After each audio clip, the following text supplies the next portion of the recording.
When he arrived, he saw Lotachukwu looking well dressed among his colleagues.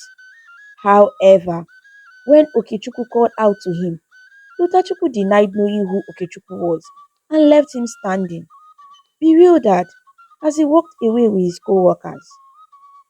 Okechukwu felt a wave of shock and disbelief. His own blood brother, the one he sacrificed so much for, had denied him. The security asked Okechukwu to leave, throwing him outside the company premises.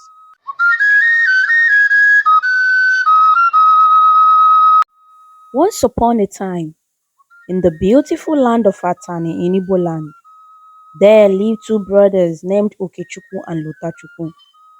They were a close-knit family, residing in a small local house with their parents and their younger sister Amaka. Okechukwu, the older brother at 20 years old, and Lotachukwu, the younger one at 18, were inseparable. They did everything together and shared a deep love for each other. Their parents were proud of the bond the brothers shared and always encouraged them to embrace warmness and love. As the brothers grew older, they attended school together. However, as the time came for college, a challenge arose. Their parents couldn't afford to send both Okechukwu and Lotachukwu to university. Faced with this dilemma, Okechukwu made a selfless decision. He decided to drop out of school so that Lotachukwu could attend the university. Okechukwu's sacrifice was fueled by his love for his younger brother.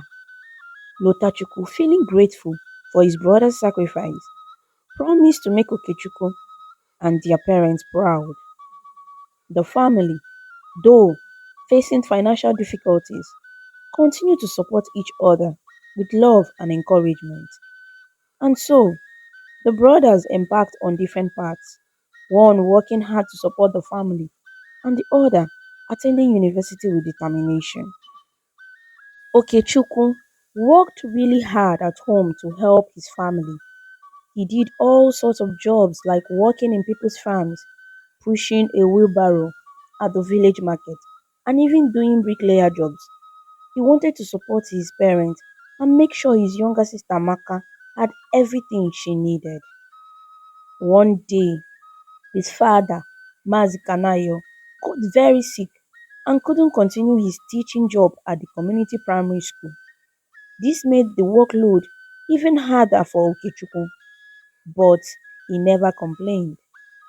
His mother, Nego, was managing her fruit business at the village market, doing her best to help the family. Despite the challenges, Okechukwu continued to work tirelessly. He took care of his family, making sure they had enough to eat and that Lotachukwu's school fees were paid. Okechukwu became a blessing to his family, and everyone praised him for his hard work. The Atani community, where they lived, also applauded him for being such a responsible and caring person. Lotachukwu, on the other hand, was doing really well at school. He never missed any of his classes and didn't spend time partying like some other students. He made it a duty to call home regularly, keeping in touch with his family.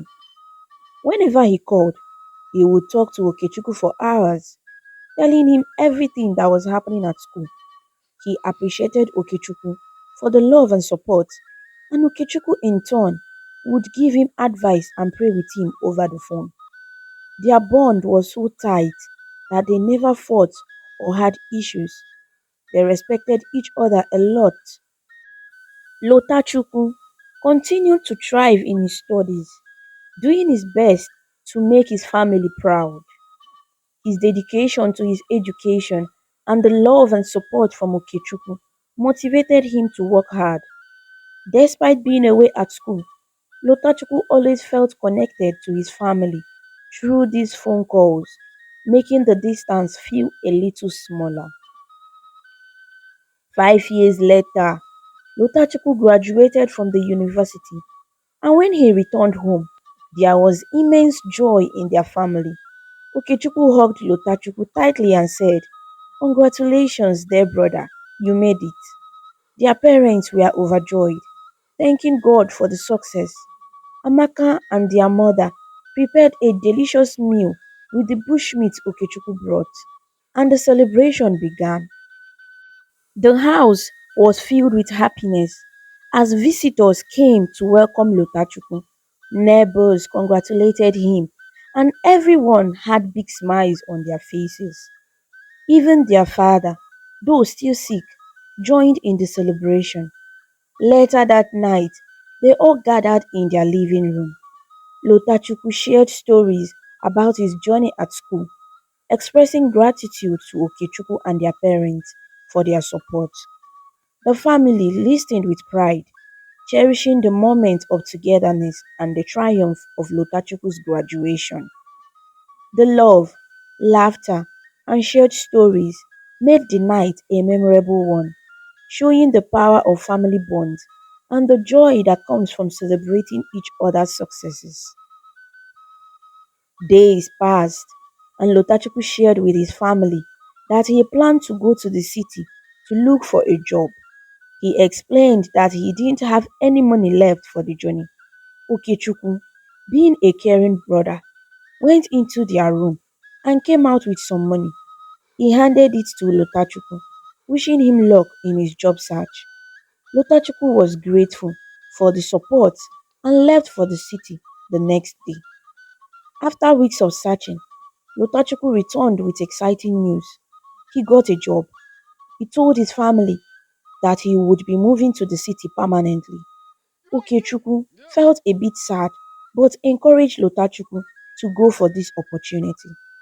Lotachukwu promised that once he settled down, Okechukwu would join him to find a better job. Before Lotachukwu left for the city, Okechukwu brought out 500,000 naira and gave it to him.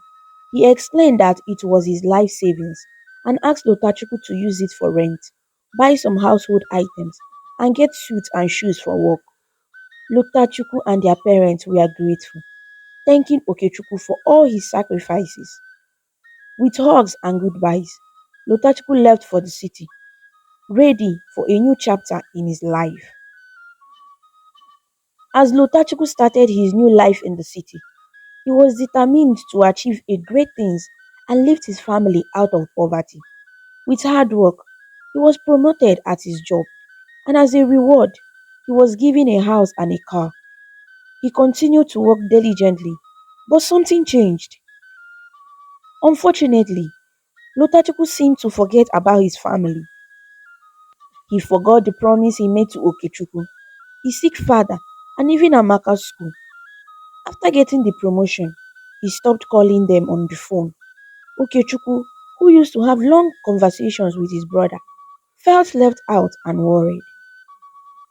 Okechukwu tried many times to reach Lotachukwu, but he never answered the calls.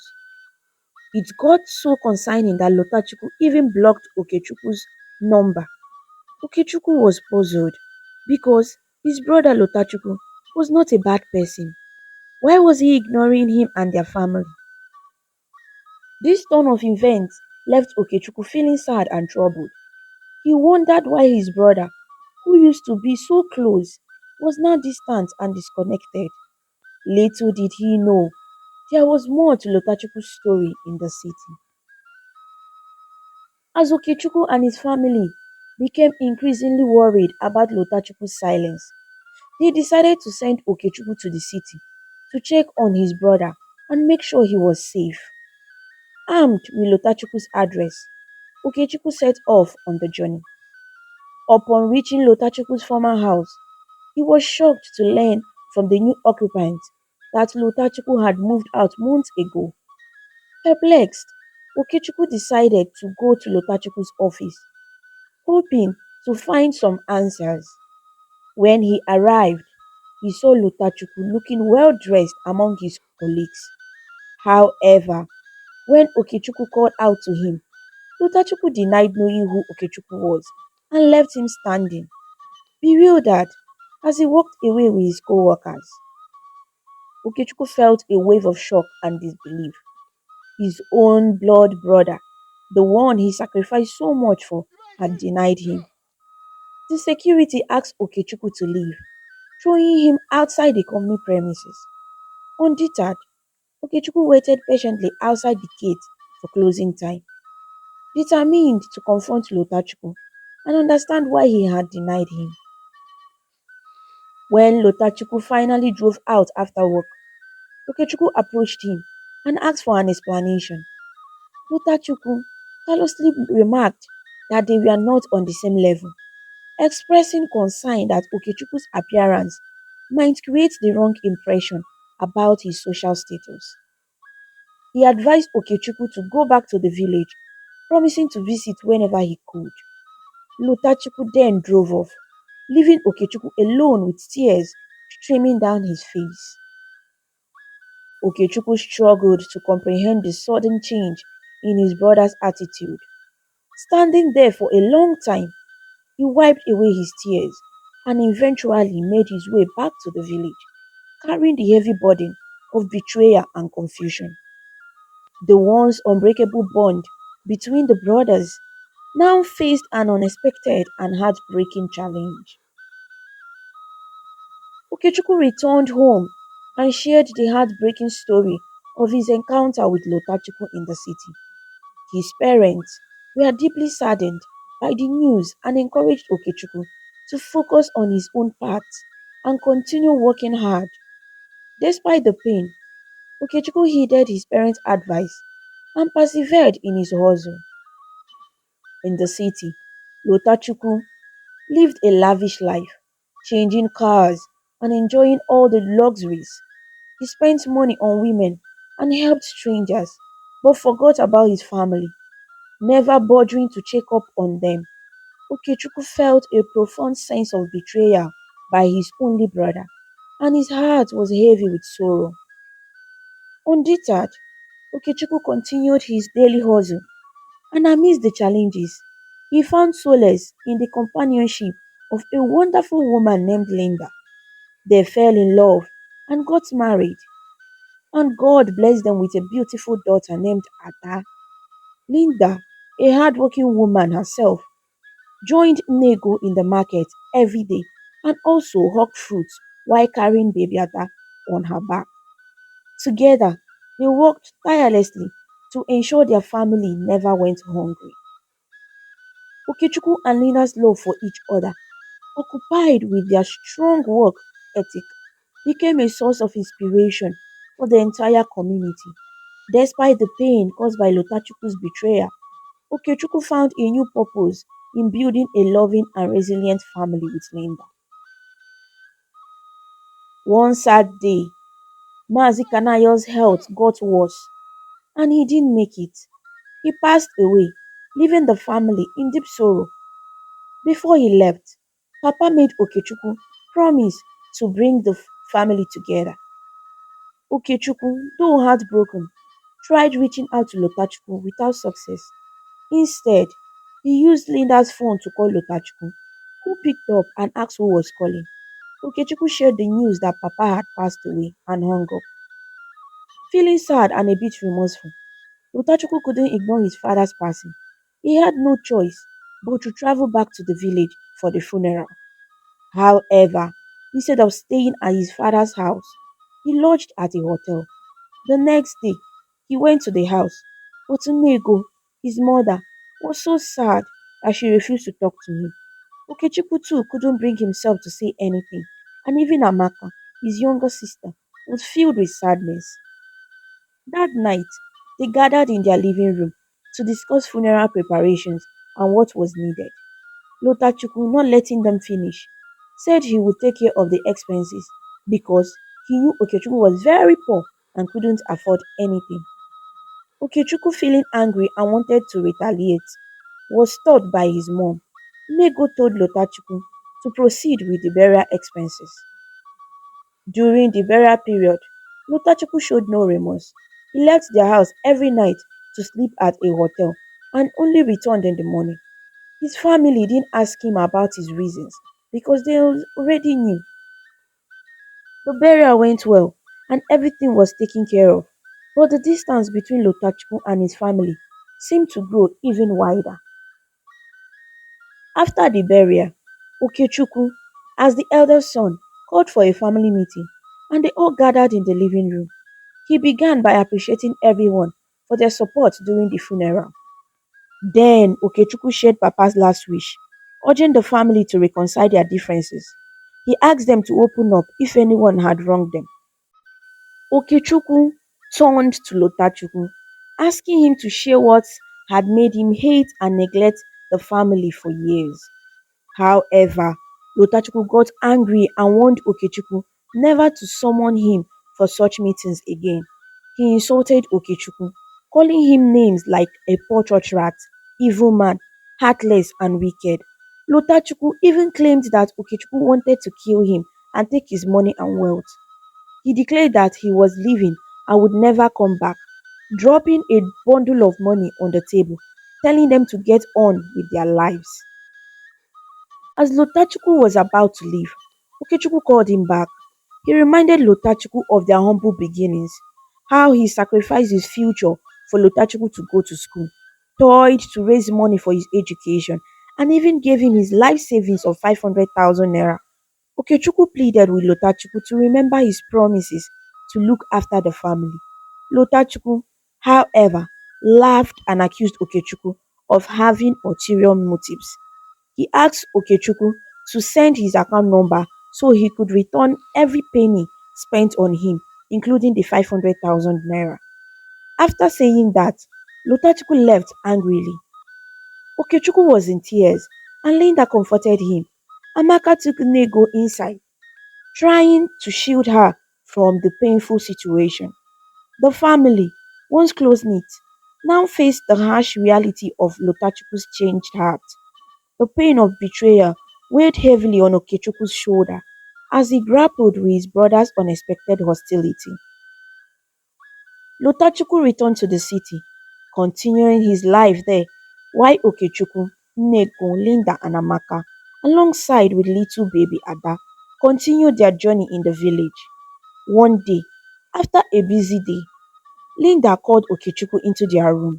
They sat down and Linda asked if he wanted to go back to school. Okechukwu smiled and nodded but expressed doubt, saying it seemed like a dead dream, unsure if it would be possible again. Linda, with a warm smile, told him to go back to school, assuring him that she would work hard to support him financially and he could also do some part time jobs at school. After much deliberation, Okechukwu accepted the offer. So, Okechukwu went back to school and Linda hustled a lot with the help of Amaka to send money to support Okechukwu. Okechukwu in turn worked hard while studying. After 4 years of dedication and perseverance, Okechukwu graduated with a first class degree. His joy knew no bounds as he returned home, and the family couldn't have been prouder. Okechukwu's daughter Ada was already 6 years old by then. The whole family celebrated Okechukwu for his outstanding achievements. Few days after Okechukwu's return, he went out for a stroll with his wife Linda and they ran into his high school friend Okeze. Okeze had become a wealthy businessman with his own companies and was doing really well. Okeze was surprised to see Okechukwu and they exchanged greetings. Okeze inquired about what Okechukwu was doing now, and Okechukwu shared that he had just finished school and was currently looking for a job. To Okechukwu's delight, Okeze invited him to come see him before he travels back abroad. Okechukwu and Linda were thrilled. The very next day, Okechukwu visited Okeze as agreed. Okeze was pleased to offer Okechukwu a job as a manager in all his companies. Okechukwu was overjoyed, thanked Okeze for the generous offer, and happily left to share the good news with his family. His family was ecstatic, thanking God for everything. Days later, Okechukwu traveled to the city and resumed his new job. Months went by, and he was doing exceptionally well. He decided to relocate his family to the city, bringing his mother Nego, Amaka, Linda, and Ada to join him in their beautiful new house.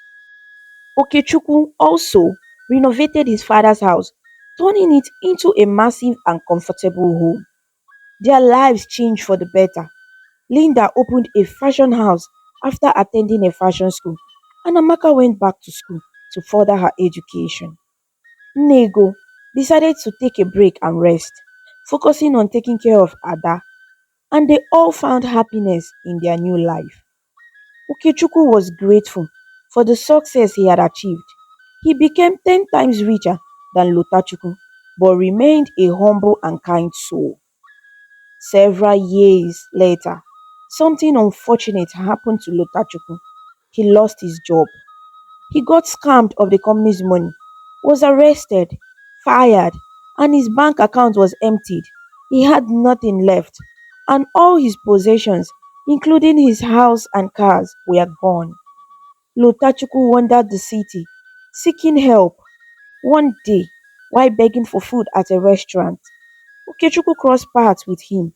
Lotachukwu looked disheveled, and it saddened Okechukwu. He called Lotachukwu, who was filled with shame. Okechukwu took Lotachukwu to the restaurant, provided him with food, and later brought him home. He asked Lotachukwu to freshen up and gave him new clothes, offering him a room in the house.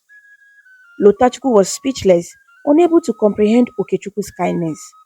That night, Okechukwu shared the news about Lotachukwu with the family, instructing Amaka to bring him down.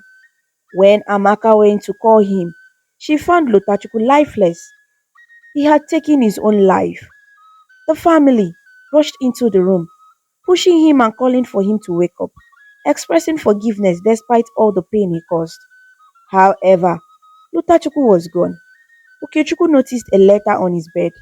In the letter, Lotachukwu narrated his reasons, expressing shame and gratitude for Okechukwu's kindness. He begged for forgiveness for all the wrongs he had done to the family. Reading the letter brought unbearable pain for Okechukwu, and the memories of their happy moment flashed back. Tears flowed from Okechukwu's eyes, and Nego, Amaka, and Linda cried alongside him. They wished Lotachukwu had not taken his own life, and the family was thrown into another period of mourning. After Lotachukwu's burial, they all returned to their daily activities, but the memories lingered fresh in their hearts. The story ended with the poignant realization of the impact of forgiveness and the tragic consequences of not finding a way to heal family wounds. The story teaches us that forgiveness is important in families, even when someone does wrong. Giving them a chance to change and showing kindness can make a big difference. Holding on to anger and not forgiving can lead to sadness and regret. It's good to remember the happy times and find a way to heal the hurts in our families. Thanks for watching this exciting story about Okechukwu and Lotachukwu on African Stories.